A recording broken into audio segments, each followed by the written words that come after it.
أعوذ بالله من الشيطان الرجيم بسم الله الرحمن الرحيم الحمد لله رب العالمين والصلاة والسلام على أشرف الأنبياء والمرسلين وخاتم النبيين أبي القاسم محمد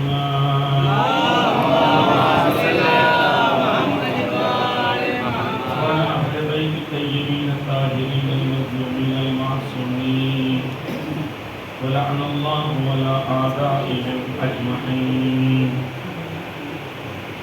أما بعد قال رسول الله صلى الله عليه وآله وسلم إن لقتل الحسين حرارة في قلوب المؤمنين لا تبردوا أبدا. صلوات قدر محمد اللهم صل على محمد وعلى محمد. اسلامی گرامی،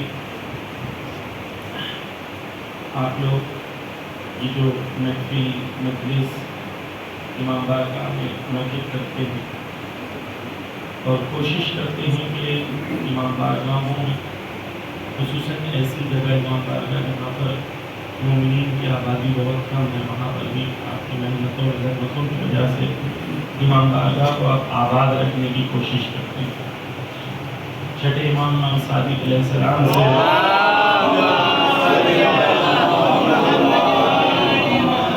کسی نے پوچھا، امام نے پوچھا ان سے کہ بتاؤ، ایک منطقے کا نام لے کے کہا کہ بتاؤ وہاں کے لوگ ہمارے امر کو زندہ کرتے ہیں یا نہیں؟ امر کو یعنی ہمارے حکم کو زندہ کرتے ہیں یا نہیں؟ ہمارا تذکرہ کرتے ہیں کہ نہیں؟ تو انہوں نے کہا ہاں، آپ کے امر کو زندہ کرتے ہیں، آپ کی باتیں کرتی ہیں. امام نے ہاتھوں کو بلند کر کے ان کے لیے دعا کی اور کہا خدایا ان کے اوپر رحمتوں کو نازل کر کہ جو لوگ اس کام میں شامل ہیں جہاں پر اہل بیت کا ذکر زندہ رہتا ہے.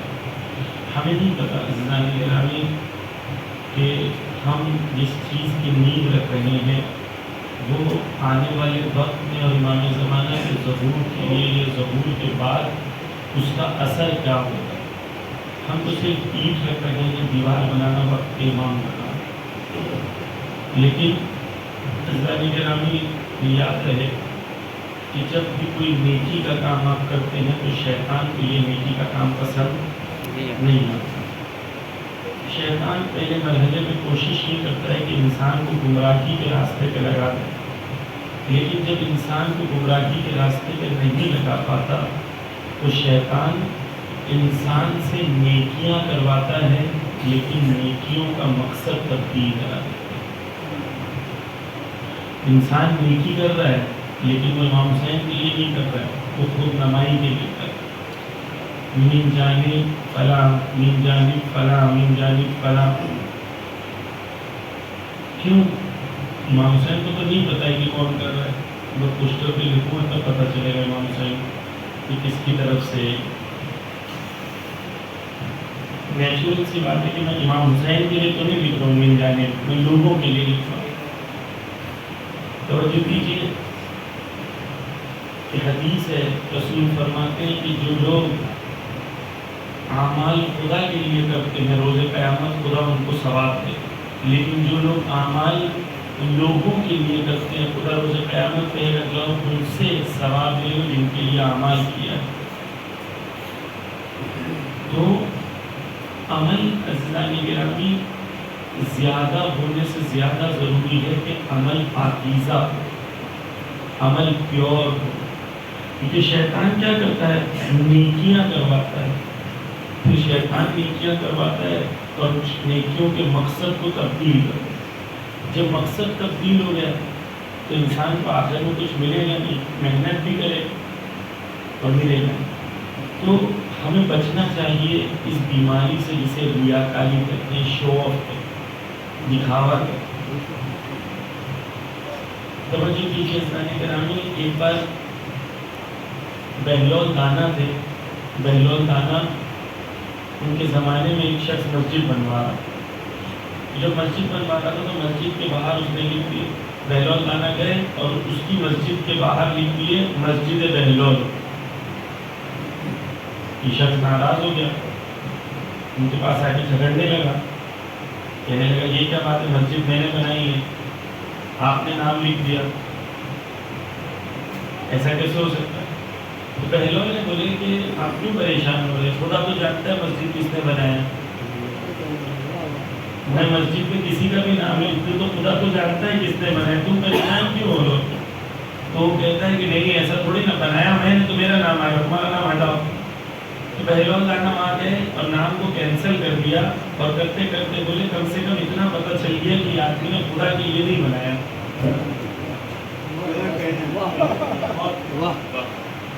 عزیزان گرامی, واہ کہنا آسان ہے, لیکن اپنے آپ سے میرا پوچھنا کہ ہم مجلسیں کیوں کرواتے ہیں, مہنگے تبرک کیوں رکھواتے ہیں؟ ہم خدا چاہتے ہیں, حسین چاہتے ہیں, لوگوں کی تعریف چاہتے ہیں. ہر انسان, میں مجلس کیوں پڑھتا ہوں؟ آپ کی بابا سننے پڑھتا ہوں, کہانی کو خوش کرنے پڑھتا ہوں, اپنی پاپولیرٹی کے لیے پڑھتا ہوں. آپ تھوڑی نہ جانتے ہیں, آپ جانتے ہیں؟ نہیں جان سکتے کیونکہ آپ کے سامنے ایک حجاب ہے. اسی طریقے سے ہم جب خود عمل کرتے ہیں تو ہمارا عمل کتنا ہم پاکیزہ رکھ پاتے ہیں, یہ ہے. کیونکہ عمل کر رہے ہیں لیکن عمل پاکیزہ نہیں ہے. دو چیزیں ابھی تک عرض کیا حضرات گرامی. پہلی چیز یہ کہ ان فرش ازا بچھانا, امام بارگاہ بنانا, اس کو زندہ رکھنا, یہاں پر اہل بیت کا ذکر ہونا, امام نے کہا خود ان کے لیے دعا کرتے ہیں. یہ عظمت اس کام کی میں نے صرف ایک مثال کے ذریعے سے, اور بہت مثالیں بیان کرنے کے لیے, لیکن ایک مثال کے ذریعے سے بیان کیا کہ اس کام کی عظمت بہت. لیکن دوسرے مرحلے پہ یہ کام جو بڑا عظیم کام ہوتا ہے اس کو عظیم باقی رہنے دینا یہ زیادہ سخت ہے. کیونکہ معصوم فرماتے ہیں, حدیث ہے کہ کوئی عمل کو انجام دینا آسان ہے لیکن اس عمل کو خالص رکھنا اس سے زیادہ سخت ہے. پیور رکھنا اس کو. اصل میں مجلس پڑھوں اور یہ تمنا نہ کروں کہ کوئی آ کے مجھے کہ واہ کیا مولانا آپ نے مجلس پڑھی, میں اگر یہ ایکسپیکٹ نہ کروں تب تو بات ہے, لیکن میں پڑھنے کے بعد اگر یہ ایکسپیکٹ کروں کہ ہر آدمی آ کے میری تعریف کرے تو میں مجلس کیوں پڑھ رہا تھا؟ تعریف کے لیے پڑھ رہا تھا یا حسین ابتدی کو خوش کرنے کے لیے؟ اسی طریقے سے ہمیں اپنے عمل کو گیج کرنا پڑے گا, معلوم کرنا پڑے گا کہ بھائی کہ ہم عمل کر رہے ہیں واقعی خدا کے لیے, واقعی رسول کے لیے. اس کے اندر ایک طریقہ کیا ہے, جتنا ہو سکے عمل ایسا کریں جہاں پر ممکن ہے کہ لوگوں کے سامنے نہ آئے. اگر آپ کے پاس موقع ہے کہ عمل کریں اور سامنے نہ آئے تو اس چیز کو انجام دیں جتنا ہو سکے, جہاں تک ہو سکے. میں سامنے بنا مجلس تو نہیں پڑھ سکتا, مجھے تو مجبوراً سامنے آنے ہی مجلس پڑھنے کی, لیکن جو کام میں بغیر سامنے آئے کر سکتا ہوں مجھے وہ کرنا چاہیے.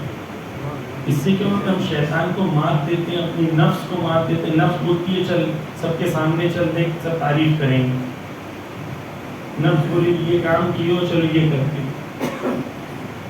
بیٹھے ہیں ساتھ میں, بولے کہ میں نے نوحہ پڑھا تھا مولانا, ایسا ہوا تھا اور ویسا ہوا تھا. کیوں؟ کیونکہ تعریف چاہتے ہیں. میں نے یہ کیا تھا, کیوں؟ کیونکہ تعریف چاہتے ہیں.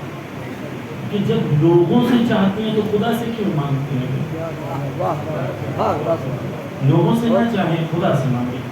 اچھا, خدا کا بھی عجیب قانون ہے اسلام گرامی. خدا کہتا ہے کہ جو کام میرے لیے کرتا ہے میں اس کی محبت لوگوں کے دلوں میں ڈالوں.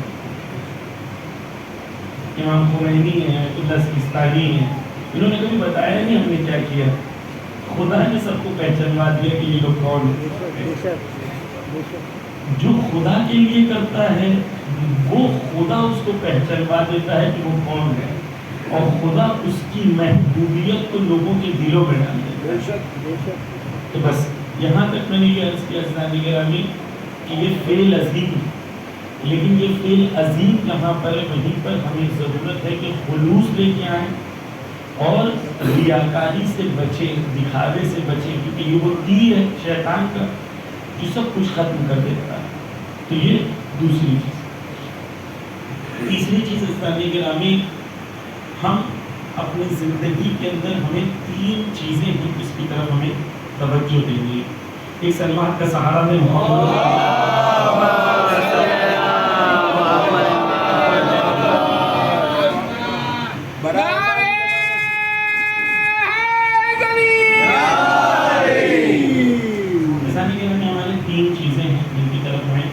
توجہ دینی، خلاصے سے بیان کر رہا ہوں۔ ایک ہمارا رشتہ خدا کے ساتھ، ایک ہمارا رشتہ اپنی نفس کے ساتھ اور اپنے خاندان کے ساتھ، اور ایک ہمارا رشتہ ہمارے سماج کے ساتھ، سوسائٹی کے ساتھ۔ ایک مومن وہ ہے جو تینوں چیزوں میں اپنے آپ کو کامل رکھتا ہے۔ اگر تینوں چیزوں میں سے ایک بھی چیز مسنگ ہے تو مومن نہیں ہوتا۔ مثال کے طور پر سب سے بنیادی چیز کیا ہے؟ انسان کا اپنے خدا سے رشتہ مضبوط۔ ایسا نہ ہو کہ ہم مسجد میں داخل ہوئے، امام بارگاہ میں داخل ہوئے تو ہمیں یاد آئے او میں مسلمان ہوں، میں شیعہ ہوں۔ پھر بازار میں گیا، جب بازار میں گیا تو حرام حلال، صحیح غلط، کالج، یونیورسٹی، وہاں جانے کے بعد سب چیزیں کینسل۔ پھر مسجد میں آؤں گا تو مجھے یاد آئے گا کہ میں مسلمان ہوں۔ تو یہ کیوں ہوتا ہے؟ کیونکہ انسان کا رشتہ خدا کے ساتھ کمزور ہے۔ مثال کے طور پر انسان بزنس میں چیٹنگ کیوں کرتا ہے؟ وہ اس لیے کرتا ہے کیونکہ انسان کو یہ لگتا ہے کہ میں رزاق ہوں، خدا رزاق نہیں۔ جس دن اسے یہ احساس ہو رہا ہے جتنا میں کما سکتا ہوں اس سے زیادہ خدا عطا کر سکتا ہے، اس دن انسان کی زندگی کچھ اور ہو۔ اچھا، خدا بھی تھوڑا سا دے کے ٹیسٹ کرتا ہے، یہ مچھی پھنستی ہے کہ نہیں، معلوم پڑا چھوٹے میں پھنس گئے، خدا نے اس سے بڑا اس کے لیے حلال رکھا تھا، لیکن وہ چھوٹے سے ہی حرام میں پھنس گئے۔ خدا ہے نا، خدا نے قرآن میں کہا کہ میں تمہارا امتحان لوں گا، تم نے دعویٰ کیا ایمان کا، میں امتحان لوں گا۔ یہ کیوں کر بیٹھتے ہیں؟ کیونکہ ہماری زندگی میں خدا نہیں ہوتا، واللہ خیر الرازقین پہ ہمارا بھروسہ نہیں ہے۔ خدا قرآن میں کہتا ہے کہ میں تمہیں دیکھ رہا ہوں، اس بات پہ بھروسہ نہیں ہے۔ تو پہلا رشتہ انسان کا کیا ہے؟ خدا کے ساتھ۔ اچھا، خدا کے ساتھ جو میرا رشتہ ہے وہ کہاں ہے؟ ہمیں لگتا ہے کہ ہم مسجد میں آتے ہیں تب خدا سے ہمارا رشتہ ہے، جبکہ ایسا نہیں ہے۔ خدا کے ساتھ رشتہ ہر جگہ ہے۔ انسان جاب کرتا ہے، حلال روزی کما رہا ہے تو وہ عبادت ہے۔ پسینہ بہہ رہا ہے، اس کا حلال روزی کمانے کے لیے پسینہ بہ رہا ہے، یہ عبادت ہے۔ ایک شخص پتھر توڑ رہا تھا، رسول وہاں سے گزرے، اس کے ہاتھ میں چھالے تھے، رسول نے ہاتھ پکڑا اور چوم لیا، اور چوم کے کہا خدا روز قیامت اس ہاتھ کو نہیں جلائے گا، کیوں؟ کیونکہ یہ حلال روزی کماتے ہوئے زخمی ہوا۔ نعرہ تکبیر، نعرہ رسالت، نعرہ حیدری۔ رسول نے 70 شاخ عبادت کی ہیں، سب سے بہترین شاخ کون سی ہے؟ حلال روزی کمانا۔ ہمیں کبھی لگتا ہی نہیں کہ ہم بزنس یا جاب کر رہے ہیں تو عبادت کرنے جا رہے ہیں۔ ہمیں لگتا ہے مسجد میں آئیں گے تب عبادت ہے، امام بارگاہ میں آئیں گے تب عبادت ہے۔ نہیں، مولا کائنات کا زمانہ ہے، مولا کائنات کو مسجد کوفہ میں لاتے ہیں، تو مسجد کوفہ میں جب مولا کائنات آتے ہیں تو جیسے میں کلکتہ میں آیا ہوں تو لے کے گئے مولانا یہ ٹاور برج بنانا چاہ رہے ہیں، یہ کرنا چاہ رہے ہیں، یہ لنڈن بنانا چاہ رہے ہیں، اور یہ پارک ہے، اور یہ ہے، اور یہ سالٹ لیک ہے، یہ سب بتاتے ہیں نا کہ بھائی ہمارے یہاں کی کیا اچھی چیز ہے۔ ایسے مولا علی جب کوفہ میں آئے تھے پہلی بار تو کوفہ کے جو ان کے وہاں تھے لوگ، انہوں نے لے گئے امام علی کو مسجد کوفہ میں۔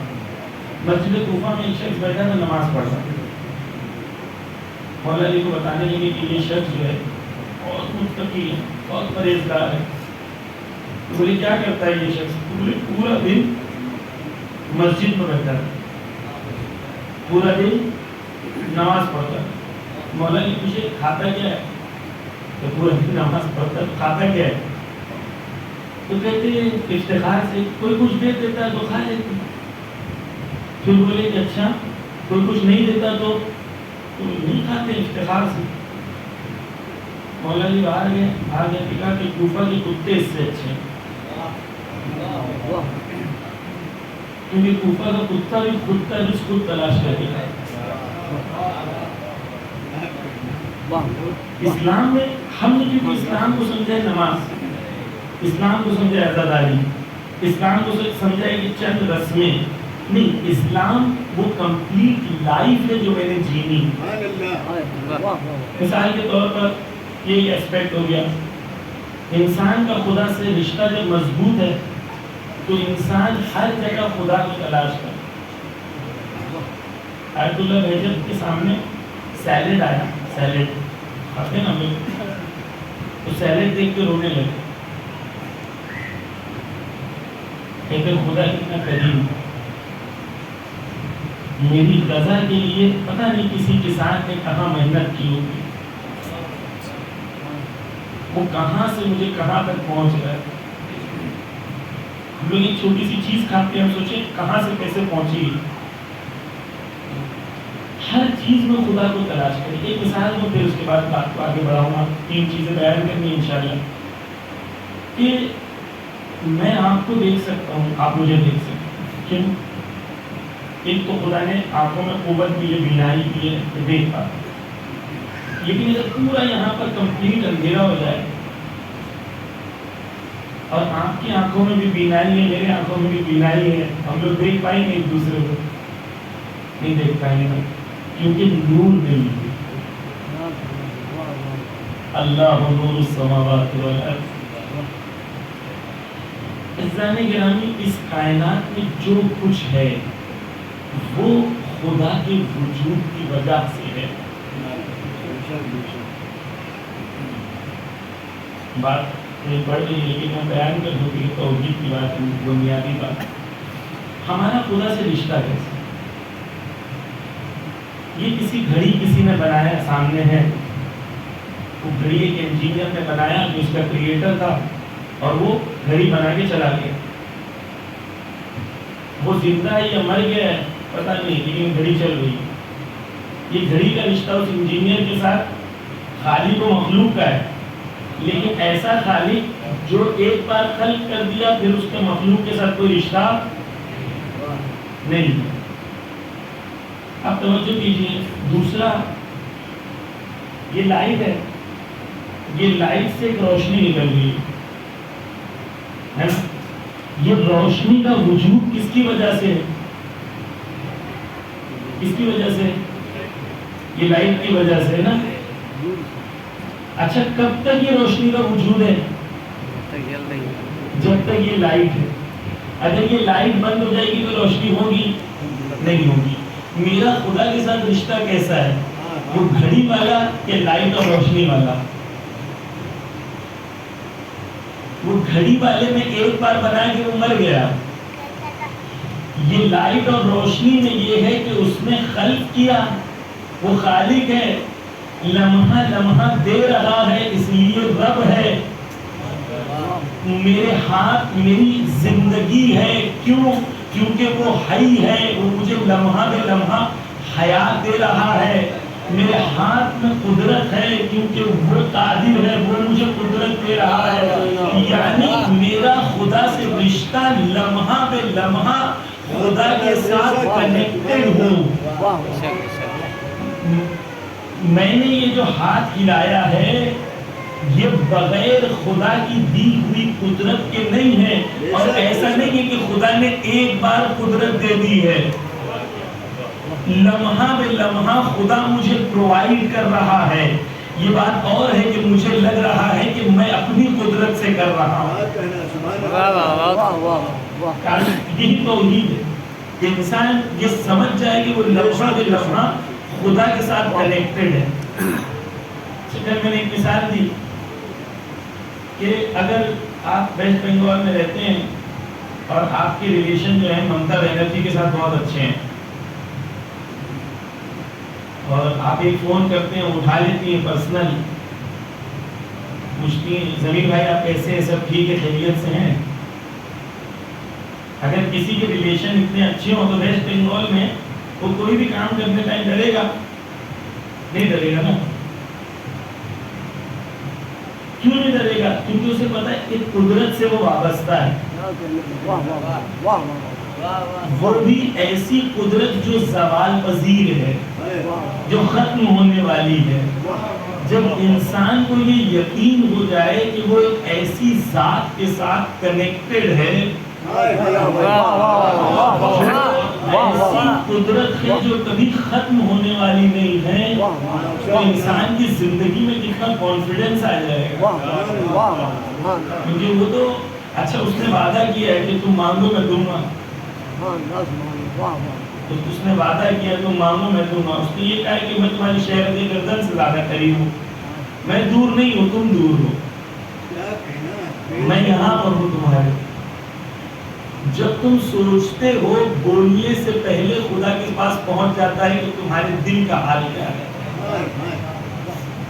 زبان تک ضرورت نہیں پڑتی اس کو. تو ہم بیزاری کے لیے زبان سے کہتے ہیں کہ ہم بتانا چاہتے ہیں کہ ہم کتنے بیزار ہیں کتنے کمزور ہیں کہ مانگتے ہیں زبان سے.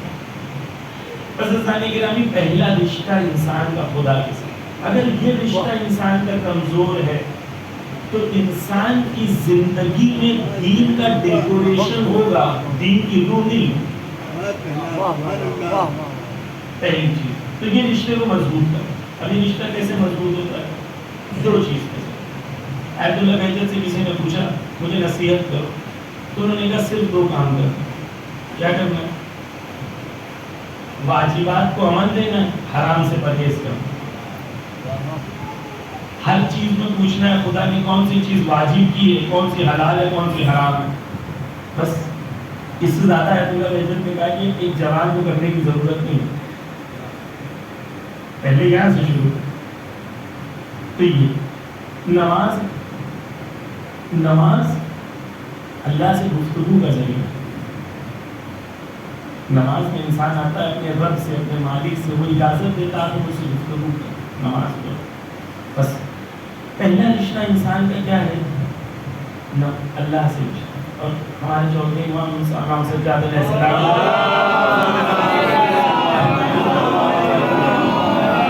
جب نماز کا وقت آتا تھا تو نماز کے وقت ان کے چہرے کا رنگ بدل جاتا تھا.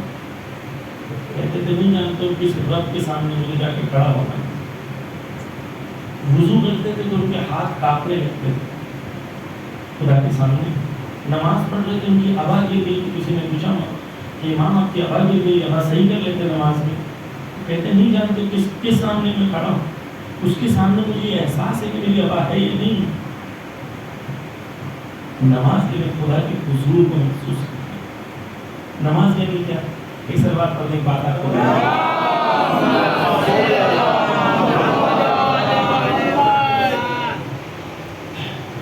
کسی نے پوچھا کہ نماز کیسی پڑھیں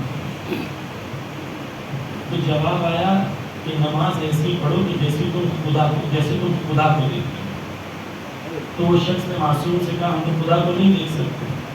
تو کہا کم سے کم ایسی نماز پڑھو کہ خدا تمہیں دیکھے. ایک بار ایسی نماز پڑھ کے دیکھیں کہ خدا مجھے دیکھ رہا ہے. میں اکیلا نہیں ہوں, خدا بھی ہے, خدا مجھے دیکھ رہا ہے. نماز اللہ سے رشتے بنانا. تو پہلی چیز یہ کہ اگر میں ایک مومن بننا چاہتا ہوں تو پہلا یہ کہ خدا سے اپنے رشتے کو مضبوط کروں اور یہ سمجھوں کہ زندگی کے ہر شعبے میں خدا ہے. دوسرا رشتہ مومن کا کیا ہے؟ اپنی نفس کے ساتھ. اپنی نفس کو پاکیزہ کرنا اور اپنے خاندان کے لیے حلال روزی کا کمانا اور ایک اچھا خاندان اور ایک اچھا خانوادہ بنانا. میں نے روزی کے سلسلے میں عرض کیا آپ کے سامنے